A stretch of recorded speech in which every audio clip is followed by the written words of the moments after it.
हज़रत डॉक्टर अब्दुल हई नव्वरल्लाहु मरक़दहू फरमाया करते थे कि आदमी को जब कोई दुख या परेशानी या मसाइब या मुश्किलात आ जाए या आदमी किसी बीमारी में मुब्तला हो जाए या कोई हाजत हो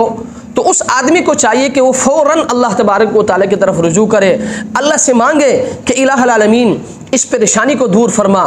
इस मुश्किल को आसान फरमा, या अल्लाह मेरी इस हाजत को पूरी फरमा, या अल्लाह इस बीमारी को दूर फरमा। लेकिन हज़रत फरमाया करते थे, इसके साथ साथ एक ऐसा अमल बताता हूँ कि अगर कोई शख्स इस पर अमल करता है तो अल्लाह तबारक व तआला इस अमल की बरकत से उसकी तमाम परेशानियों को दूर फरमाएंगे, अल्लाह तबारक व तआला उसकी तमाम हाजतों को पूरी फरमाएंगे, अल्लाह तबारक व तआला बीमारियों को दूर फरमाएंगे। वो अमल यह है कि जब भी इंसान किसी दुख में हो, किसी परेशानी में हो, किसी मुश्किल में हो, या कोई बीमारी हो या कोई हाजत हो, तो वो शख्स दुरूद का एहतिमाम करे, यानी नबी करीम सल्लल्लाहु अलैहि वसल्लम पर दुरूद पढ़े। हज़रत फरमाया करते थे कि ये दुरूद पढ़ना एक ऐसा अमल है कि अगर कोई शख्स इस पर अमल करता है तो अल्लाह तबारक व तआला इस दुरूद की बरकत से उसकी तमाम परेशानियों को दूर फरमाएंगे, उसके मुश्किलात को आसान फरमाएंगे, बीमारियों को दूर फरमाएंगे और हाजतों को पूरी फरमाएंगे। इसलिए मैं आपसे भी दरख्वास्त करूंगा कि जब भी कोई परेशानी आ जाए, कोई मुश्किल आ जाए,